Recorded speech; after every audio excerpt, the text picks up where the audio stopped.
Warning అయితే ఇవ్వడం జరిగింది. అయితే అదే వార్నింగ్ సంబంధించింది ఇప్పుడు పూర్తిగా టార్గెట్ కేటీఆర్ కూడా ఇప్పుడు పూర్తిగా టార్గెట్ పొంగులేటియే టార్గెట్గా మాట్లాడుతున్నట్టు తెలుస్తూ ఉంది. అయితే ఇప్పటి వరకు ఈ 16 నెలల కాలంలో కాంగ్రెస్ పార్టీ అధికారంలోకి వచ్చిన తర్వాత 16 నెలల కాలంలో రెవెన్యూ శాఖలో కమిషన్ల దందా నడుస్తుందని చెప్పేసి, ఇక ఆ కమిషన్ల దందా ఏంటి, ఆ తర్వాత ల్యాండ్ల కబ్జా ఏంటి సంబంధించిన విషయాలు కావచ్చు, ఏదైనా సరే దానికి సంబంధించిన బయటికి తీస్తా, రివీల్ చేస్తా అని చెప్పేసి మాజీ మంత్రి కేటీఆర్ అయితే చెప్పడం జరిగింది. ఇక అదే విషయాన్ని పక్కన పెట్టేస్తే మరో కోణంలో దాదాపుగా ఇప్పుడు కడియం శ్రీహరి కూడా కావచ్చు. కడియం శ్రీహరి ఏదైతే పొంగులేటి ఇప్పుడు భూభారతి చట్టం తీసుకొచ్చారో, భూభారతి చట్టం తీసుకొచ్చింది కరెక్టే, కానీ అందులోని పాత విలేకరులను అంటే పాత విఆర్ఓలను పెడితే ఎలా ఉంటుంది, మళ్ళీ అవినీతికి రాజ్యం వెళ్తుందని చెప్పేసి కడియం శ్రీహరి చెప్పడం జరిగింది. అయితే వాళ్ళని కాకుండా కొత్త నోటిఫికేషన్లో కూడా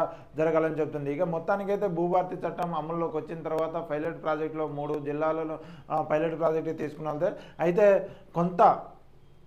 కొంత సిబ్బంది కొరత అయితే ఉన్నట్టు తెలుస్తూ ఉంది. మొత్తానికి వీపీఓలుగా దాదాపుగా 10,904 మందిని రిక్రూట్ చేస్తామని చెప్పారు. గతంలో ఉన్న వీఆర్ఓలు ఎవరైతే చేశారో వాళ్ళని యథావిధిగా జీపీఓలుగా నియమించేసి తర్వాత మిగతా వారిని కొత్త రిక్రూట్మెంట్ చేస్తామని చెప్పారు. కానీ ఇక్కడ ఏంటంటే దాదాపుగా ఏదైతే ఇన్ని సంవత్సరాలు చేసిన సర్వీసు వీఆర్ఓలు మళ్ళీ జీపీఓలుగా నియమించబడితే మళ్ళీ కొత్త రిక్రూట్మెంట్గా నియమించబడినట్టు అవుతుంది. మరి ఇన్ని సంవత్సరాలు చేసిన సర్వీస్ ఏమవుతుంది, మా సర్వీసు పోతుంది అని చెప్పేసి ఇక వీఆర్ఓలు కూడా హైకోర్టుకు ఆశ్రయించినట్టు తెలుస్తూ ఉంది.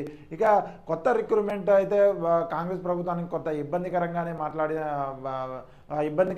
ఉన్నట్టు తెలుస్తూ ఉంది. ఇక మొత్తానికి భూభారతి చట్టం వచ్చింది కానీ సిబ్బంది కొరత. ప్రస్తుతానికైతే పైలట్ ప్రాజెక్టుగా కొన్ని మండలాలు ఏదైతే ఉందో అక్కడ వేరే మండలాల్లో పనిచేస్తున్న కొంతమందిని డిప్యుటేషన్లుగా తీసుకొని మొత్తానికైతే భూభారతి చట్టాన్ని నడిపిస్తున్నట్టు తెలుస్తుంది. అయితే ఈ 3 నెలలు అయితే ఓకే అనుకోవచ్చు. మరి తర్వాత జూన్ 2 తర్వాత 33 జిల్లాల్లో కూడా అమలు చేస్తామని చెప్పారు. మరి అప్పుడు సిబ్బంది కొరత ఎలాగా, ఈ సిబ్బందిని ఏ విధంగా నియమించబోతున్నారు ఏంటనేది ఇంకా సందిగ్ధత వీడనట్టుగానే ఉంది. ఇక మొత్తానికి ఏం చేస్తారు, ఇక భూభారతి చట్టం తీసుకొచ్చిన తర్వాత సిబ్బంది కొరతను ఏ విధంగా నియమించబోతున్నారు, వీఆర్ఓలను ప్రాబ్లంను ఎలా సాల్వ్ చేయబోతున్నారు అనేది ఇక ముందు వేచి చూద్దాం. ఇక మొత్తానికి